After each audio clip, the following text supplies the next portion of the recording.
দাবি উঠেছে কলকাতার সল্টলেকে উত্তর পূর্ব ভারতের বিশিষ্ট সমাজ সংস্কারক ক্ষত্রিয় রাজবংশী জাতির জনক রায় সাহেব ঠাকুর পঞ্চানন বর্মার পূর্ণাবয় ব্রোঞ্জ মূর্তি স্থাপনের অনুমতি অবিলম্বে প্রদান করতে হবে। এই দাবি প্রথম উত্থাপন করে দি কুচবিহার ক্ষত্রিয় সোসাইটি। সংগঠনের পক্ষ থেকে রাজ্যের মাননীয় মুখ্যমন্ত্রীর নিকট 2 দফায় আবেদন জানানো হলেও এখনও পর্যন্ত মেলেনি কোনো সবুজ সংকেত। সংগঠনের স্পষ্ট বক্তব্য, সল্টলেকের চিহ্নিত আইল্যান্ডে মূর্তি স্থাপনের অনুমতি দিতে হবে এবং সম্পূর্ণ ব্যয় বহন করবে সোসাইটির নিজস্ব তহবিল।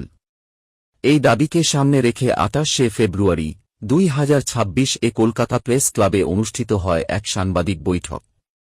আমাদের মূল উদ্দেশ্য হল যে আমরা কুচবিহারবাসী উত্তরবঙ্গে বিভিন্ন স্থানে পঞ্চানন বর্মার আদর্শ অনুসরণ করে তার জন্মদিবস, তার কীর্তিকলাপ নিয়ে আলোচনা হয় এবং অনেক পৈতা উৎসবও হয়, উপনয়ন গ্রহণ করে। আজকে কলকাতা প্রেস ক্লাবে আমরা একটি সাংবাদিক বৈঠক করছি। ঠাকুর পঞ্চানন বর্মা উত্তর পূর্ব ভারতের একজন বিশিষ্ট সমাজ সংস্কারক এবং সেই সঙ্গে